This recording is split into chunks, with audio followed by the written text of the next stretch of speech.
Selamat pagi, Anda menyaksikan Sapa Kalbar spesial Rumah Pilkada. 2020 menjadi tahun yang sangat menantang. Selain karena ada pandemi di awal tahun, juga karena tahun ini kembali ada Pilkada serentak 2020. Tentu berdasarkan peraturan KPU nomor 5, pandemi tidak bisa menghentikan proses demokrasi yang berjalan karena ada banyak alasan di baliknya.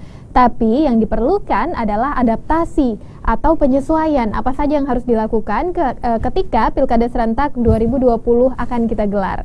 Nah, tahun ini ada 270 daerah di Indonesia yang akan melaksanakan Pilkada serentak, termasuk ada 7 kabupaten di Kalimantan Barat.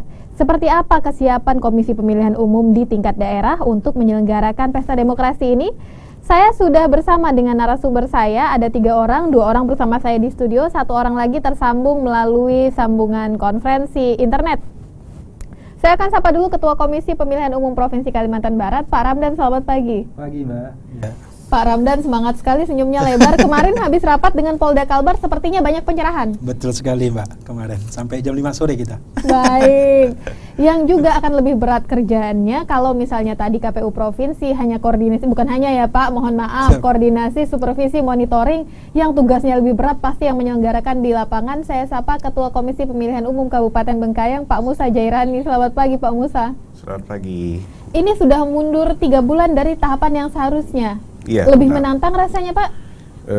Ini merupakan pilkada yang baru, sejarah baru bagi kita sejak pemilu tahun 1955. Ya, dan katanya ini juga nanti akan menjadi panduan untuk pemilu-pemilu berikutnya di masa pandemi. Hebat sekali berarti penyelenggara pemilu periode ini ya. Jadi contoh untuk berikutnya. Yang tidak kalah hebat ada yang sudah bergabung juga melalui sambungan internet jauh dari Sambas sana karena sekarang pasti sedang sibuk melaksanakan tugasnya. Saya sapa Ibu Sudarmi, Ketua Komisi Pemilihan Umum Kabupaten Sambas. Sibuk, Bu? Dikatakan sibuk juga, tapi masih bisa dibagi lah, Mbak. Kalau masih bisa dibagi-bagi. Hari ini sibuk apa? Tadi sepertinya saya dengar ceritanya menarik hari ini Kabupaten Sambas. Kabupaten Sambas hari ini sedang melaksanakan rapid test untuk calon PPDP, Mbak. Ada berapa orang yang ikut rapid test, Bu?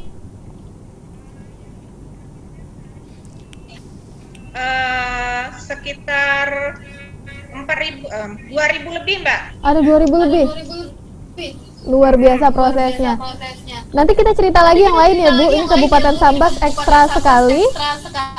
Sibuk sekali. Ini Sambas dan Bengkayang, dua-duanya juga wilayah yang cukup menantang ya, Pak Ramdan. Sepakat ya dengan saya karena letak geografisnya juga sama menantangnya. Iya.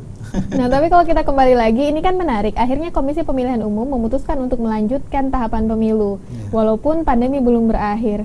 Apa sih latar belakang di balik PKPU nomor 5 tahun 2020 itu mungkin bisa diceritakan kembali? Iya. Jadi pada tanggal 4 Mei 2020, pemerintah mengeluarkan Perpu nomor 2 tahun 2020 tentang perubahan ketiga atas Undang-Undang nomor 1 tahun 2015 tentang peraturan pemerintah pengganti Undang-Undang nomor 1 tahun 2014 tentang pemilihan gubernur, bupati, dan wali kota. Nah, di situ ada pasal 201A ayat 1 menyebutkan bahwa pemilihan itu ditunda sebagaimana dimaksud dalam pasal 201 ayat 6 itu karena terjadi bencana non alam sebagaimana pasal 120 di ayat aturan tersebut. Kemudian di ayat 2 pemungutan suara lanjutan itu serentak tadi dilanjutkan pada bulan Desember 2020. Nah, ini dasar pertama. Lalu kemudian berkaitan dengan kompetensi protokol COVID atau berkaitan dengan pandemi COVID, tentu ini kan ada pemerintah atau lembaga lain, dalam hal ini gugus tugas. Nah, dalam hal KPU RI harus mengeluarkan peraturan atau keputusan, maka KPU RI berkoordinasi kepada gugus tugas, kemudian gugus tugas membalas secara tertulis. Keluarlah surat pada saat itu nomor B196. Poinnya adalah bahwa menyadari pandemi COVID ini berakhir belum bisa dipastikan, sehingga pemungutan atau pemilu serentak lanjutan dapat dilaksanakan dengan syarat tetap harus mengikuti protokol kesehatan dan selalu berkoordinasi dengan leading sektor terkait, baik itu gugus tugas maupun dinas kesehatan. Poinnya di situ. Nah, atas dasar itu lalu kemudian barulah KPU RI tanggal 12 Juni mengeluarkan peraturan KPU nomor 5 tadi tentang tahapan penyelenggaraan pemilihan serentak lanjutan. Nah, dalam proses keluarnya peraturan KPU nomor 5, sebelumnya pada saat ditunda, KPU RI itu kan mengeluarkan keputusan 179, menunda ada 4 tahapan pada saat itu. Salah satu tahapannya adalah pelantikan atau pengambilan sumpah badan ad hoc. Nah, karena keluar peraturan KPU nomor 5 tadi tanggal 12, kemudian dimulainya penyelenggaraan pemilihan serentak itu tanggal 15 Juni, maka KPU mengeluarkan dulu surat teknis pada saat itu nomor 441 dalam rangka mengaktifkan badan ad hoc. Nah, di Kalbar sendiri kita di 7 kabupaten pada saat itu ada beberapa daerah yang kemudian mengacu kepada surat 179 pada saat penundaan untuk tidak bisa melakukan pelantikan karena kondisi Covid, itu di Sintang. Kemudian termasuk kawan-kawan di Bengkayang ya. Di Bengkayang juga ada, kemudian di Sambas juga ada beberapa karena penyesuaian. Nah, jadi dengan keluarnya surat keputusan atau surat dinas KPU RI 441 untuk diaktifkan kembali, yang kemudian pelaksanaan tahapan dilanjutkan tanggal 15 Juni, maka KPU mengaktifkan dulu nih berdasarkan surat 441 tadi diaktifkan. Nah, di dalam surat 441 itu ada 3 opsi untuk mengaktifkan para penyelenggara badan ad hoc kita. Pertama, dilantik secara online, boleh daring, atau secara offline, boleh secara langsung gitu ya, dengan mengikuti protokol kesehatan. Atau kalau dua cara ini tidak bisa ditempuh, maka boleh opsi terakhir. Opsi terakhir adalah dengan memberikan SK kepada para penyelenggara tadi badan ad hoc dalam bentuk soft file juga tidak masalah melalui PPK. Dan ini ditempuh oleh kawan-kawan termasuk di Sinta. Sudah cukup banyak nih. Ya, penyesuaiannya sudah cukup banyak. Apa, Pak Musa? Ya, untuk Bengkayang pada saat itu kita sempat sebelum tahapan ditunda kita melantik PPS kita. Namun setelah dilantik ada beberapa yang tidak bisa hadir dengan berbagai alasan, sehingga pada saat diaktifkan kembali kemudian kita melantik ada 5 yang tertunda pada saat itu. Ini baru tahapan awal nih, fase pertama sudah banyak penyesuaian yang harus dilakukan oleh KPU di daerah masing-masing. Nah, keluar lagi kemudian PKPU nomor 6 tahun 2020 yang mengatur tentang penyesuaian-penyesuaian itu. Seperti apa kira-kira di tingkat daerah? Supervisinya dari provinsi ke daerah seperti apa, Pak Ramdan? Nah, jadi memang peraturan KPU nomor 6 ini kan tentang penyelenggaraan pemilihan dalam situasi atau kondisi bencana alam COVID-19. Di dalam peraturan KPU itu mengatur hampir semua teknis sudah di pelaksanaan. Jadi berkaitan dengan coklit, daftar pemilih juga ada, kemudian terkait dengan kampanye juga sudah diatur, kemudian berkaitan dengan penghitungan suara juga sudah diatur di peraturan itu. Berarti panduan teknisnya sebenarnya sudah rapi nih, tinggal teman-teman di lapangan yang menjalankan ini dan menyesuaikan dengan daerah masing-masing. Betul, karena di peraturan KPU nomor 6 ini kan juga melakukan penyesuaian terhadap kondisi COVID itu sendiri gitu. Baik. Meskipun memang peraturan-peraturan yang sebelumnya ya mengatur secara teknis tentang tahapan-tahapan tadi itu masih tetap berlaku. Kita akan jeda dulu sejenak, Pak Musa, Pak Ramdan. Biasanya kita kenal pemilu itu dengan istilah pesta demokrasi, tapi kalau yang namanya pesta itu kan ada keramaian, ada kerumunan, ada keriuhan yang luar biasa. Sementara kondisi pandemi saat ini tidak mengizinkan kita untuk melaksanakan keriuhan, bahkan kumpul-kumpul saja tidak boleh. Seperti apa penyesuaian yang dilakukan oleh Komisi Pemilihan Umum? Jangan kemana-mana, Anda bisa menyaksikan tayangan ini di layar Kompas TV Pontianak atau mendengar di Radio Sonora 96,7 FM Pontianak.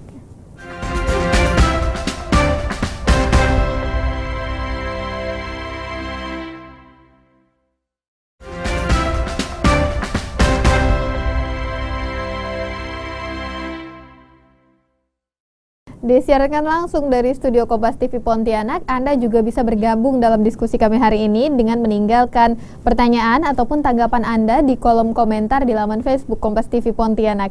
Ini yang menarik. Pesta demokrasi katanya. Kita kenal istilah ini selama bertahun-tahun dari awal pemilu dilaksanakan di Indonesia. Tapi kan Pak Musa, keriuhan ini harus kita kurangi nih agar kita tidak tertular virus untuk menjaga keamanan diri. Penyesuaian seperti apa sih yang akan dilakukan dari tahapan ke tahapan? Selain tadi ada pelantikan yang dilakukan boleh langsung tapi harus dibatasi jumlahnya, boleh juga secara online. Ya. Tentu pada proses tahapan memang banyak penyesuaian kita lakukan. Salah satunya kegiatan-kegiatan lebih diutamakan melalui media daring. Kemudian kalaupun ada tatap muka atau pertemuan langsung, karena beberapa bimbingan teknis tidak bisa melalui media daring dan harus ada tatap muka, kita membatasi jumlah. Jadi jumlah peserta dan mengatur jarak. Nah, ini tentu penyesuaian kita lakukan. Kedua ya, dalam hal kita bersosialisasi dengan masyarakat, kalau yang dulunya kita biasa bertemu harus bersalaman dan lain sebagainya, nah sekarang protokol yang kami lakukan ya tidak harus bersalaman, kemudian menggunakan masker, kemudian cuci tangan dan lain sebagainya. Nah demikian juga nanti pada proses pelaksanaan tahapan, contoh pada saat pendaftaran bakal pasangan calon. Nah, tim kampanye yang mendaftarkan atau partai yang mendaftarkan pasangan calon tidak harus membawa massa pendukung. Dan kemudian dokumen-dokumen yang dibawa juga harus sudah terbungkus dalam bahan yang anti air, dan nanti sesampai di kantor KPU harus melakukan protokol kesehatan. Dokumen-dokumen tadi disemprot dulu dengan desinfektan. Memang ini cukup rumit, tetapi saya pikir ini harus kita lakukan karena sukses kita melaksanakan pilkadanya, sukses juga pencegahan penyebaran COVID-nya, maka protokol kesehatan juga harus kita patuhi. Betul. Kalau tadi Bu Darmi bercerita di Sambas sudah ada rapid test, di Bengkayang seperti apa progresnya? Ya, berkaitan dengan rapid test, hampir seluruh kabupaten kota yang ada di Indonesia melaksanakan kepada jajaran penyelenggara, karena ini merupakan upaya pencegahan penyebaran COVID. Maka kalau di Bengkayang sendiri khususnya kami sudah berkoordinasi dengan Kepala Dinas Kesehatan dan gugus tugas dan sedang menunggu jadwal untuk pelaksanaan rapid test. Berkaitan dengan itu kemungkinan hasil informasi terakhir dari Kepala Dinas Kesehatan Bengkayang bahwa diupayakan kalau bisa dalam 1 hari serentak semua, sehingga masyarakat juga tahu bahwa tidak perlu takut lagi ketemu dengan penyelenggara karena penyelenggaranya juga sudah aman. Nah itu tujuannya salah satunya. Baik, tapi tantangannya berarti kalau dilaksanakan serentak bagaimana supaya tidak terjadi kerumunan ya Pak? Ya, tentu nanti hasil koordinasi terakhir para dinas kesehatan juga mengatur akan dilakukan di titik-titik tertentu yang tidak menimbulkan kerumunan massa. Nah salah satu contohnya untuk PPS, kemudian PPDP akan diatur di tingkat kecamatan maupun di desa. Mungkin ada puskesmas pembantu di desa-desa yang nanti mereka akan atur jadwalnya seperti itu. Saya mau ke Pak Ramdan. Pak Ramdan pasti sepakat dengan saya. Banyak yang harus dikorbankan seperti keriuhan-keriuhan itu demi menjaga kesehatan dan keselamatan bersama selama pelaksanaan pemilu. Apa yang menjadi catatan KPU Provinsi yang harus dilaksanakan oleh KPU Kabupaten yang menjadi penyelenggara? Iya. Jadi penyelenggaraan pemilihan dalam kondisi COVID ini kan memang hal yang baru ya, dalam sejarah kita sebagai penyelenggara. Memang ini menjadi catatan sejarah juga. Nah, 2 aspek yang menjadi perhatian memang sukses dan aman. Jadi keselamatan dan keamanan, kemudian termasuk kesuksesan, ini menjadi hal yang ditekankan dalam proses penyelenggaraan. Nah, kami di provinsi dalam setiap kesempatan monitoring, supervisi kita bersama kawan-kawan kabupaten, baik dalam kesempatan sosialisasi maupun kita BIMTEK, selalu mengingatkan aspek-aspek tersebut. Tapi karena memang kita dalam rangka juga memastikan keamanan dan keselamatan baik itu penyelenggara, kemudian peserta pemilihan, juga termasuk adalah pemilih. Nah ini sehingga kawan-kawan harus betul-betul mengikuti protokol kesehatan. Nah salah satunya itu tadi untuk menjamin kepastian keyakinan kepada masyarakat bahwa penyelenggara kita harus melalui proses rapid test dulu. Nah KPU RI pun sudah memberikan dalam kerangka kepastian hukum. Apa itu? Yaitu MOU.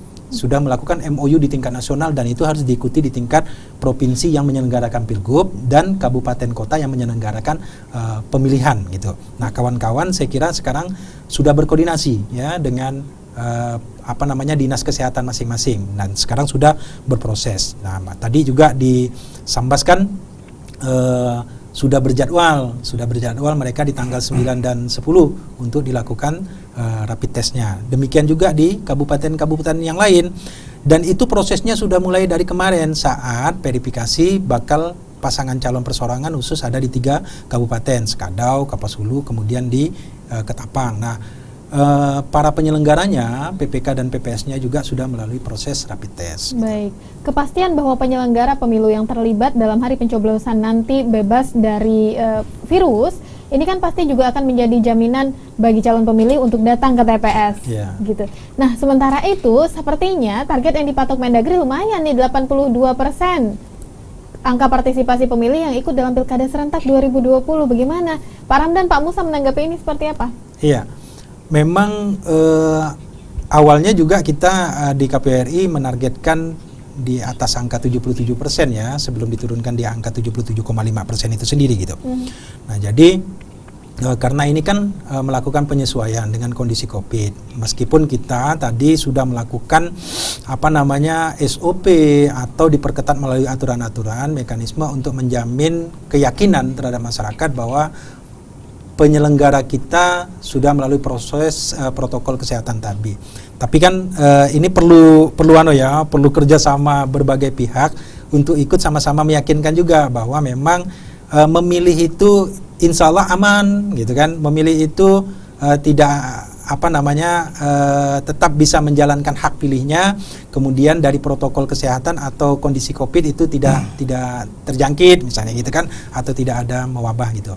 Nah, ini yang memang kita menggiatkan baik dari penyelenggara itu sendiri, kemudian kegiatan-kegiatan yang sekarang ini diaktifkan melalui media sosial, termasuk kita mengharapkan dan mengingatkan kepada peserta pemilu itu sendiri atau peserta pemilihan, karena mereka juga harus mampu meyakinkan para pemilihnya atau konstituennya juga untuk mau datang ke TPS menggunakan hak pilih mereka. Tantangannya kan banyak nih. Seperti apa yang mau disarankan Pak Musa sendiri misalnya? Bengkayang kan kita tahu letak geografisnya luar biasa menantangnya. Masih ada blank spot, daerah yang tidak terjangkau internet. Seperti apa saran yang bisa diberikan oleh KPU kepada nanti bakal calon yang akan mengikuti kontestasi ini untuk bisa menyampaikan sosialisasi mereka dengan maksimal? Metode apa yang bisa disarankan? Sementara kita nggak bisa lagi ini kampanye kumpul-kumpul. Ya, pada prinsipnya KPU Kabupaten Bengkayang sendiri khususnya, dan saya pikir secara umum yang lain juga, kami akan melakukan inovasi-inovasi sosialisasi pada pemilih, pada masyarakat. Nah, untuk bakal pasangan calon, pada prinsipnya juga mereka mengikuti aturan yang sudah ada. Nah, lebih ditekankan nanti pada sosialisasi melalui media sosial dan lain sebagainya. Memang ada beberapa daerah yang blank spot atau tidak terjangkau akses internet. Nah, maka kami di tahap awal memetakan, dan itu sudah kami petakan, dan data-data tersebut juga sudah dikirim sampai ke tingkat KPU RI. Nah, khusus daerah-daerah tertentu yang tidak ada akses internet, tentu ada cara lain yang akan dilakukan. Karena sosialisasi ini kan kita juga harus melihat segmen-segmen pemilih kita. Harus disesuaikan juga nih. Targetnya seperti apa? Seperti apa metode yang akan dipilih untuk sosialisasi, dan juga saya yakin mungkin banyak di antara Anda yang menjadi warga di 7 kabupaten yang akan melaksanakan Pilkada serentak itu bertanya-tanya, kalau datang ke TPS aman nggak? Itu kan nanti pakunya untuk mencoblos akan digunakan beramai-ramai. Nah, bagaimana dengan alat-alat yang tersedia di sana? Ada tinta dan yang lain-lainnya. Teknisnya seperti apa sih supaya kita memastikan aman dari sebaran virus? Setelah yang berikut ini, Anda bisa saksikan terus layar Kompas TV Pontianak atau bisa dengarkan di Radio Sonora 96,7 FM Pontianak.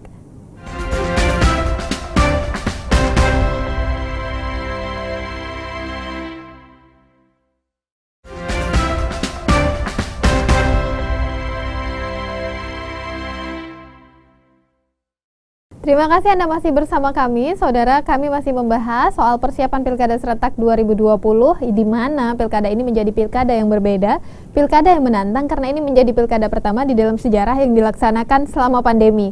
Nah, kita sudah tersambung dengan Ketua Komisi Pemilihan Umum Kabupaten Sambas, Ibu Sudarmi, yang juga bersedia bercerita tentang seperti apa sih tantangannya, kerumitannya menjalankan proses pilkada di masa seperti ini. Nah, proses rapid testnya sudah mulai berjalan hari ini ya Bu. Teknis yang diterapkan seperti apa? Lumayan ini 2000-an lebih orang yang menjalani rapid test. Terima kasih. Hari ini kami melaksanakan rapid test untuk 915 orang dari 2.454 orang. Jadi dibagi di dalam 2 tahap. Besok juga akan dilanjutkan tahapannya. Nah, hari ini di 8 titik Mbak dilakukan rapid test ya, dengan dilaksanakan oleh Dinas Kesehatan Kabupaten Sambas. Begitu Mbak. Nah, Jadi kita merapid untuk yang jumlah peserta PPDP-nya itu lebih banyak gitu, kecamatan-kecamatan besar untuk hari ini. baik. Gitu, Terlepas dari segala aturan yang ada terkait dengan penyelenggaraan pilkada, ini kan ada aturan tambahan lagi Bu terkait kondisi saat ini yang berada di masa penyebaran wabah atau di masa pandemi. Seperti apa KPU Sambas menanggapi ini? Penyesuaiannya sampai saat ini seperti apa prosesnya? Merasa cukup rumit juga?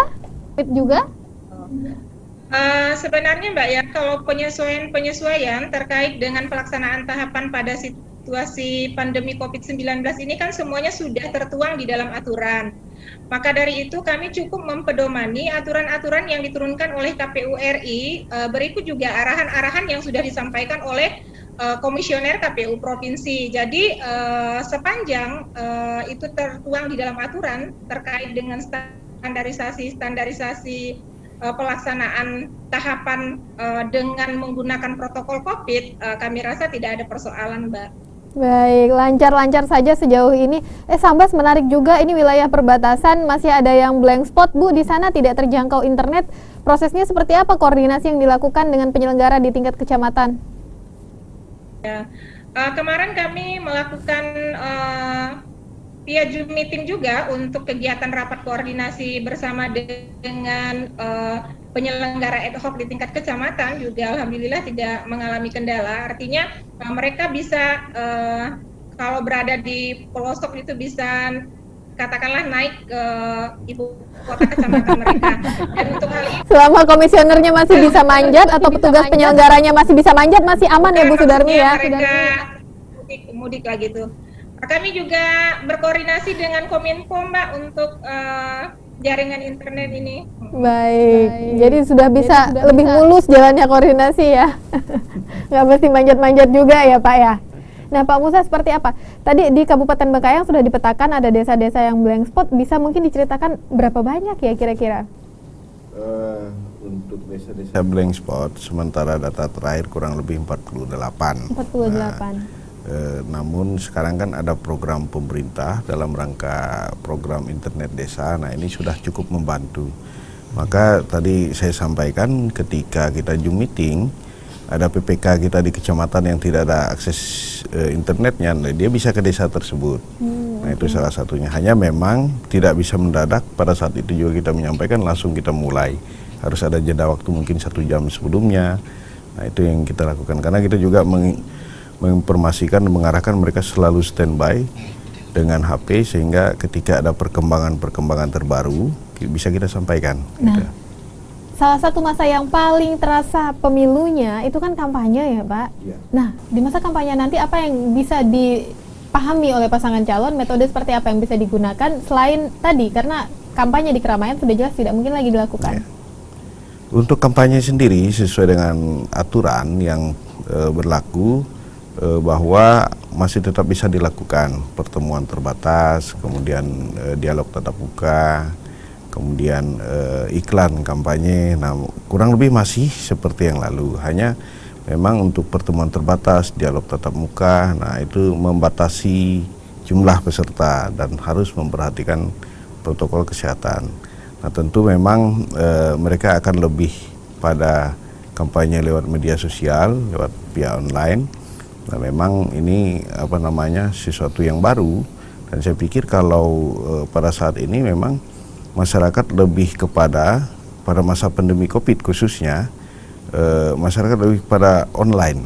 Oke. Apapun yang dilakukan kita melihat lebih kepada media-media sosial dan lain sebagainya, termasuk di daerah-daerah seperti contoh kasus saja di Bengkayang. Dulunya tidak ada jasa pengantaran pesanan belanjaan, sekarang sudah ada. Nah ini kan merupakan hal yang baru. Nah tentu ini yang akan kita lakukan inovasi-inovasinya sehingga kita lebih memudahkan lagi untuk sosialisasi kepada masyarakat. Nah pasangan calon nanti juga saya rasa mereka punya cara-cara tersendiri yang tentu harusnya tidak boleh melanggar aturan dalam berkampanye. Itu yang paling penting, jangan sampai melanggar aturan. Ya. Nah Pak Ramdan, KPU Provinsi sendiri melihatnya seperti apa ketika sosialisasi tidak lagi dilakukan dengan metode yang biasanya kita tahu? Apakah akan tetap efektif apa yang ingin disampaikan kepada masyarakat, terutama bagaimana supaya mereka mau datang ke TPS nih? Efektif nggak sosialisasi kita? Iya, jadi sekarang ini kan dengan kondisi COVID itu, masyarakat juga sudah sering juga melakukan penyesuaian juga kan saya kira. Kemudian pemanfaatan teknologi informasi itu sudah semakin disadari oleh masyarakat itu sendiri.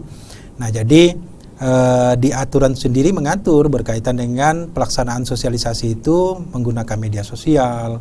Kemudian meskipun memang tetap menggunakan media-media yang bersifat brosur, leaflet itu masih tetap digunakan. Jadi pada daerah-daerah kondisi tertentu seperti yang terjadi di kawan-kawan di kabupaten, maka memang bisa ya ditempuh dengan cara-cara seperti itu. Nah, tentu tetap memperhatikan protokol kesehatan tadi gitu. Nah, kami tentu akan memaksimalkan. Nah, itu tadi inovasi-inovasi yang harus dilakukan. Jadi pemanfaatan media sosial untuk kondisi sekarang ini memang betul-betul harus dimaksimalkan. Nah, dalam proses kampanye pun saya kira itu juga hal yang sebenarnya kan gini, kampanye menggunakan media sosial atau iklan kampanye ini kan juga sudah dilakukan pada pemilihan atau pemilu-pemilu sebelumnya. Walaupun belum jadi yang utama. Iya, jadi artinya kan proses tahapan dan metode yang sudah dilaksanakan pada pemilu atau pemilihan sebelumnya juga masih dilakukan sekarang. Hanya saja sekarang ini harus melakukan penyesuaian karena kondisi COVID. Itu tadi pembatasan ruangan, kemudian jumlah orang gitu, dan kemudian lebih disarankan menggunakan daring. Nah, makanya ini akan lebih menantang memang bagi semua pasangan calon atau peserta pemilihan itu sendiri gitu. Nah, sehingga memang ya mau tidak mau kita harus mengikuti itu karena tadi itu konsepnya sukses dan aman itu menjadi penting juga. Baik, sukses aman ini harus kita ingat ya. Karena jangan sampai pemilunya sukses tapi kemudian tidak aman untuk kesehatan atau mungkin sebaliknya. Nah, ini menarik. Biasanya kita tahu ketika hari pencoblosan tiba semuanya datang ramai-ramai ke TPS, duduk mengantri menunggu giliran dipanggil dan memberikan suara. Kalau sekarang seperti apa ya prosesnya, kita akan cari tahu setelah ini karena sudah ada aturannya, sudah ada pedomannya. Jadi paling tidak sudah ada gambaran seperti apa nanti 9 Desember 2020.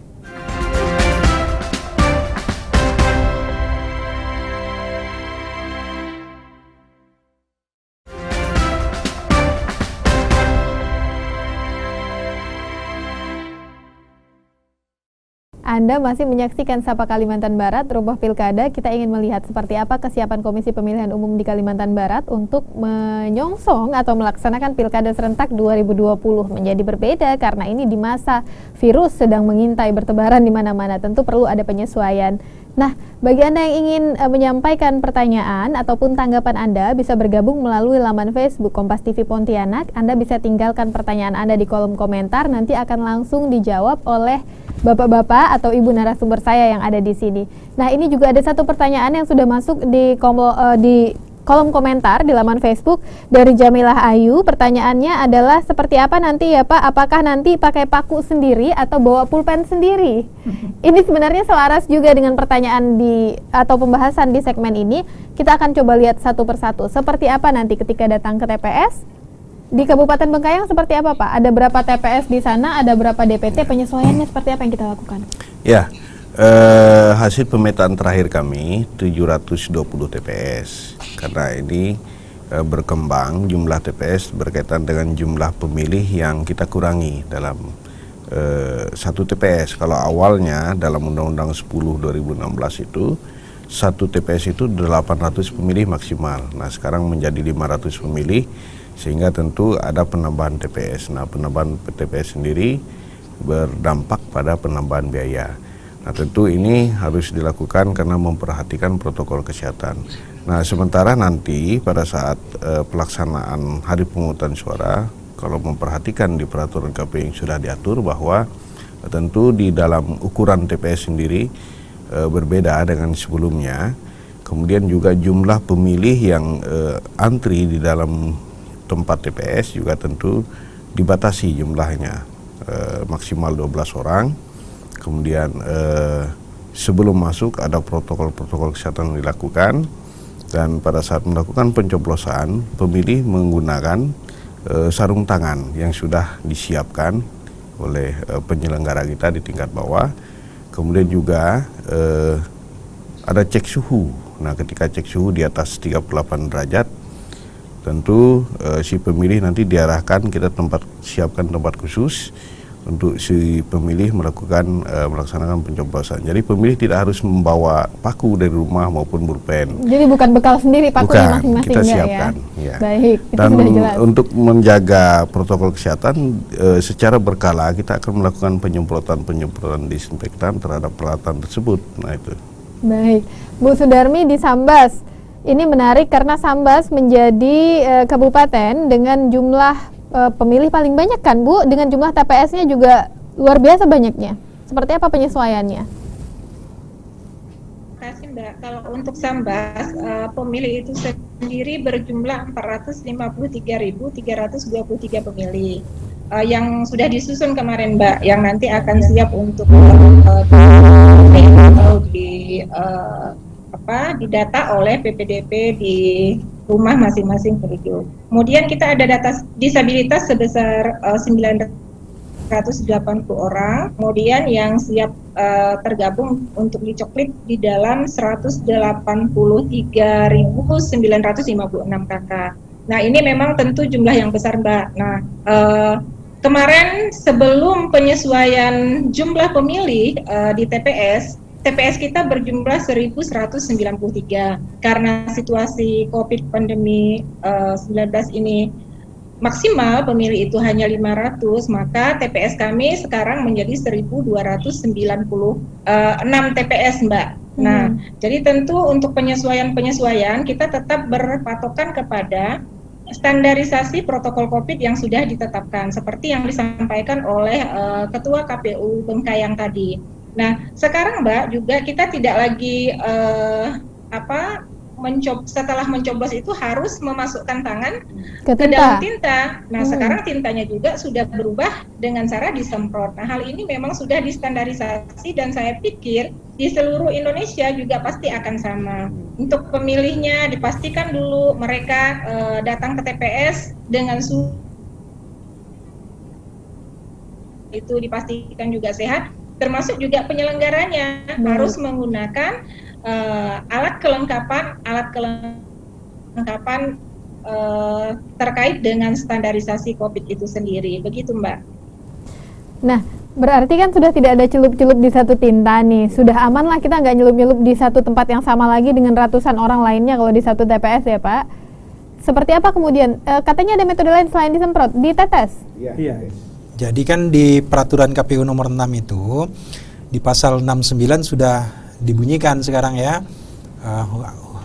khususnya di ayat 3 huruf C itu terkait dengan sarung tangan tadi. Jadi pemilih yang datang akan diberikan sarung tangan sekali pakai. Nah, jadi aman lah di situ kan. Betul. Yang kedua di huruf D-nya itu bahwa tintanya sekarang ditetes, jadi tidak boleh dicelupkan. Jadi artinya saya ingin merespon tadi yang pertanyaan, jangan khawatir gitu ya.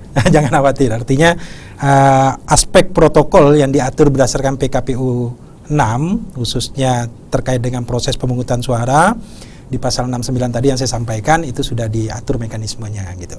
Jadi insya Allah itu yang kemudian juga menjadi penyesuaian yang baru saya kira. Mau datang ke TPS itu kan biasanya tadi ya kita identik dengan antri dulu, nunggu dulu, kerumunannya ada di sana. Mengatasi itu seperti apa ya, Pak? Karena tadi kan Bapak-bapak sempat menyinggung bahwa jam pencoblosan tidak diperpanjang. Iya. Jadi memang ini bagian juga dari penyesuaian tadi ya. Artinya seperti yang disampaikan juga oleh Ketua Bengkayang tadi kan dalam pengaturannya 12 orang, kemudian ada jarak dan sebagainya. Nah ini dengan dikuranginya jumlah pemilih per TPS dengan durasi waktu yang sudah ditetapkan, saya kira masih tetap bisa kita laksanakan gitu. Ya, jadi yang paling penting menurut kami tentu kita harus giat mengingatkan kepada masyarakat untuk mereka bisa menggunakan hak pilihnya itu sesuai dengan rentang waktu yang sudah ditentukan tersebut gitu. Baik, yang penting datang di sana. Nah, apakah ada opsi misalnya dibagi per RT atau dibagi per jam datangnya ke TPS? Pengaturan teknis seperti itu memang belum ada ya, tapi yang jelas ada kan tadi itu dalam satu... Pokoknya 12 orang di area pemilihan. Iya, nanti kan ada protokol-protokolnya, ya dicek suhu tubuh dan sebagainya tadi, seperti yang disampaikan tadi lah ya. Nah, jadi artinya penyesuaian-penyesuaian saja nanti gitu. Baik. Kira-kira tantangannya lebih ada di fase yang mana sih? Tahapan yang mana sih yang paling menantang dari banyak sekali tahapan di awal? Kan pencoblosan itu adalah puncaknya, tapi sebelum itu dan setelah itu ada banyak juga fase-fase lainnya yang biasanya juga melibatkan banyak orang. Ya. Saya kira semua tahapan itu pasti lah ya. Kami selalu mengingatkan kepada kawan-kawan, kita harus tetap meningkatkan kewaspadaan dan sebagainya terhadap semua tahapan, karena ini adalah hal yang baru. Ya, memang mungkin ada tahapan-tahapan tertentu yang kemudian memang agak lebih menantang. Ya, mungkin salah satunya kampanye, kemudian termasuk di hari pemungutan suara, karena itu kan tadi ada penyesuaian-penyesuaian baru yang harus dilakukan penyelenggara itu sendiri. Jadi menantangnya itu karena mengikuti protokol, salah satunya itulah saya kira protokol kesehatan itu gitu. Baik. Nah, kebetulan nih yang hadir bersama kita hari ini adalah dua ketua KPU dari daerahnya yang masing-masing, yang dua-duanya sama-sama menantang. Bu Sudarmi masih jelas mendengar audio kami di sini? Sambas ini perbatasan, areanya luar biasa, TPS-nya banyak. Distribusi logistiknya rencananya akan seperti apa supaya aman sampai di hari H? Distribusi logistik mungkin ini kita tetap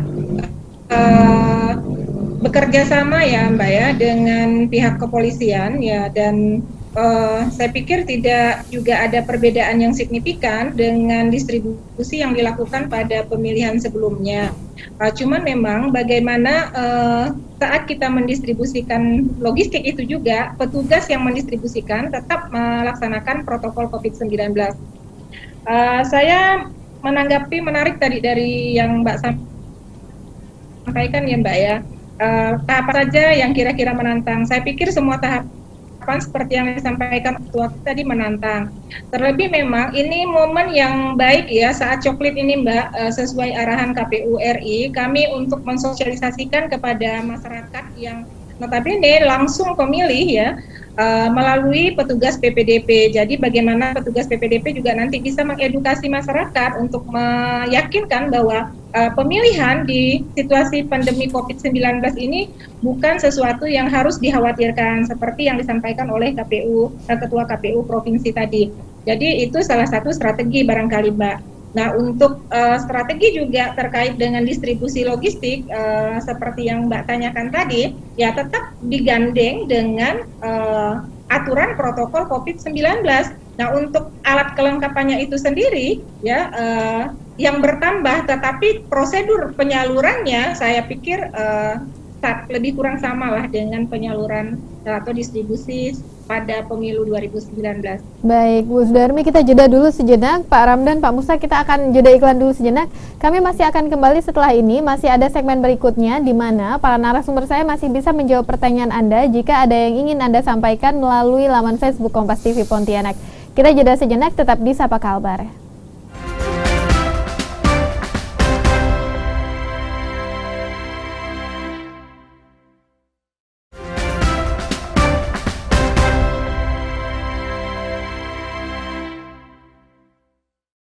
Pemilihan kepala daerah menjadi momen yang penting untuk menentukan pemimpin di daerah tersebut pada 5 tahun ke depan. Di Kalimantan Barat ada 7 kabupaten yang akan melaksanakan pilkada serentak pada tahun ini. Tentu tidak boleh main-main, selain karena ini memang proses yang sudah ditunggu-tunggu selama 5 tahun oleh masyarakatnya. Ini juga menjadi berbeda karena ada situasi khusus yang membuat kita harus beradaptasi. Nah, tantangan-tantangannya sangat banyak. Selain pandemi saja sudah ada cukup banyak tantangan dalam pelaksanaan pilkada ya Bapak-bapak ya, sepakat ya. Salah satunya distribusi logistik. Soal mendaki gunung, lewati lembah, menyeberangi sungai itu kan tidak hanya Sambas ya, Bengkayang juga luar biasa kalau di daerah Siding dan sekitarnya. Seperti apa kira-kira strateginya Pak Musa? Ya, untuk distribusi logistik memang Bengkayang termasuk dari segi geografis cukup kompleks, lengkap, kurang lebih dengan Sambas, daerah sungai ada, daerah pegunungan, daerah kepulauan. Nah, kita nanti solusinya atau dalam menghadapi distribusi logistik, kita akan berkoordinasi sama seperti Sambas juga dengan pihak TNI. Tentu ini khusus daerah-daerah yang sulit ketika sudah tidak bisa melalui jalur darat maupun melalui jalur sungai. Nah, kita akan meminta bantuan untuk menggunakan helikopter TNI Angkatan Udara. Nah, ini pernah dilakukan pada pemilu tahun 90-an. Nah, kemudian untuk kepulauan kita berkoordinasi dengan Polairut dan sudah pernah bekerja sama untuk itu. Dan tentu kita punya skala-skala prioritas untuk mana yang terlebih dahulu kita distribusikan dan memperhatikan daerah-daerah sulit, kemudian baru daerah-daerah yang terdekat seperti itu. Baik. Nah, ini sudah ada di segmen terakhir. Saya ingin Bapak-bapak dan Ibu menyampaikan pesan-pesannya yang paling penting untuk masyarakatnya. Yang pasti sih harus datang di hari pencoblosan kan, karena sudah ada protokolnya tadi. Tapi apa sih yang harus dipahami masyarakat? Apa yang juga harus sama-sama dijalankan? Bu Sudarmi masih bisa mendengar suara saya dengan jelas? Apa yang ingin disampaikan untuk masyarakat Sambas nih Bu? Silakan. Yang pastinya Mbak, Pilkada 2020 ini adalah momen untuk kita menentukan seorang pemimpin. Nah, kita ikut berperan di dalamnya. Saya pikir ini sudah masuk dalam bagian kita menentukan sejarah, Mbak. Nah, artinya ini tidak bisa kita hindari dan merupakan satu kewajiban. Selain kita sebagai warga negara, juga kewajiban kita sebagai umat beragama bahwa kita harus memilih ulil amri. Nah, dengan begitu bahwa di saat situasi seperti ini, masyarakat sudah diatur atau sudah dibekali dengan alat-alat kelengkapan yang memungkinkan untuk mereka tidak tertular atau menulari virus COVID-19. Jadi saya pikir jangan khawatir untuk menyalurkan aspirasinya, karena ini bagian dari amalan jariah kita, karena kita berperan dalam menentukan suatu negeri untuk memilih pemimpin yang baik. Ayo mencoblos di 9 Desember 2020. Begitu Mbak. Bu Sudarmi, terima kasih banyak. Saya mau ke Pak Musa sekarang. Bengkayang, apa yang ingin disampaikan Pak untuk masyarakatnya, untuk para calon pemilih di sana? Ya, pada prinsipnya kurang lebih seperti yang disampaikan oleh Ketua KPU Kabupaten Sambas bahwa KPU Kabupaten Bengkayang mengajak seluruh masyarakat untuk berpartisipasi dalam rangka mensukseskan pelaksanaan pemilihan Bupati dan Wakil Bupati Bengkayang tahun 2020. Pada prinsipnya pelaksanaan kita menyesuaikan protokol kesehatan sehingga prinsip utamanya adalah sukses pilkadanya, sukses juga pencegahan penyebaran COVID-19-nya. Maka kami selalu membekali diri dengan protokol kesehatan dan masyarakat tidak perlu ragu untuk datang ke TPS pada tanggal 9 Desember 2020 pada hari Rabu untuk menggunakan hak pilihnya. Gunakan hak pilih Anda dengan benar untuk menentukan pemimpin Bengkayang selanjutnya. Baik. Pak Ramdan, ini kalau provinsi pesan-pesannya banyak karena juga harus berpesan untuk kabupaten kota yang menjadi penyelenggara ya kan, termasuk penyelenggara di tingkat kecamatan dan desa.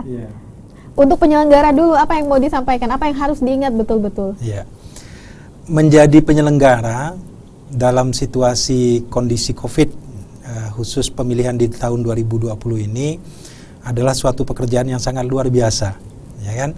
Selain menjaga keselamatan hasil pemilu, juga mampu dapat menjaga keselamatan baik itu penyelenggara sendiri, kemudian peserta pemilihan dan pemilih itu sendiri. Sehingga ini menjadi pekerjaan yang sangat luar biasa. Nah, tentu kita berharap, saya selalu menegaskan, mengingatkan kepada kawan-kawan penyelenggara untuk penting senantiasa menjaga integritas, mulai dari kami di KPU Provinsi, kemudian karena kita juga selalu diingatkan terus oleh KPU RI terkait dengan ini, termasuk kawan-kawan di KPU Kabupaten, kemudian kawan-kawan PPK, PPS, PPDP sampai ke KPPS. Jadi integritas ini dalam rangka kita meyakinkan betul kepercayaan publik terhadap penyelenggara pemilihan. Itu pertama terhadap penyelenggaranya. Nah, kami di provinsi tentu menghimbau, mengingatkan kepada seluruh masyarakat, khususnya di 7 kabupaten yang menyelenggarakan pemilihan. Tentu kami mengajak, silakan gunakan hak pilihnya sesuai dengan pilihan masing-masing untuk datang ke TPS pada hari Rabu tanggal 9 Desember 2020. Harapan kita seperti itu gitu. Mudah-mudahan targetnya 77,5% tadi dapat tercapai. Amin, mudah-mudahan Mbak. Ya. Terima kasih banyak Pak Ramdan, Ketua KPU Provinsi Kalimantan Barat, Pak Musa Jairani, Ketua KPU Kabupaten Bengkayang, dan juga Ibu Sudarmi, Ketua KPU Kabupaten Sambas yang sudah bergabung melalui sambungan internet bersama kami pada hari ini. Bapak-bapak, Ibu, selamat bekerja. Saya tahu pasti tambah rumit, tambah banyak yang harus diperhatikan. Rambu-rambunya makin banyak ya Bapak-bapak ya, tapi mudah-mudahan tetap semangat untuk menjalankan tugasnya karena ini tugas mulia.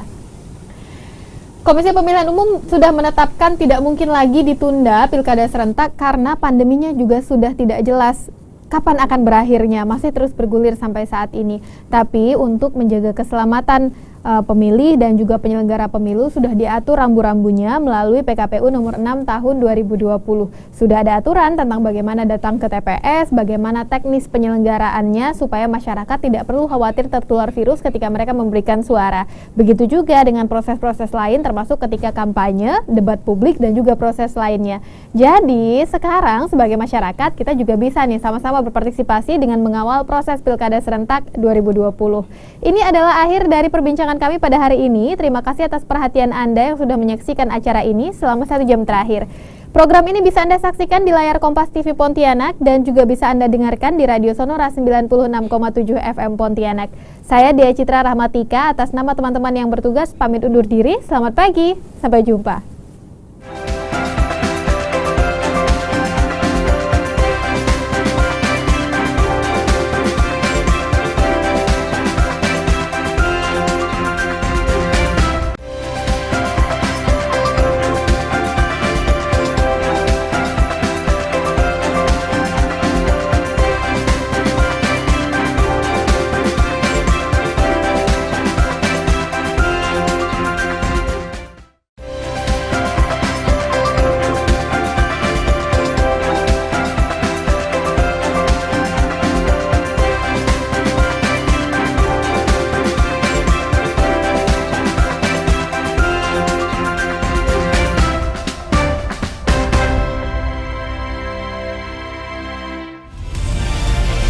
Kompas TV, independen, terpercaya.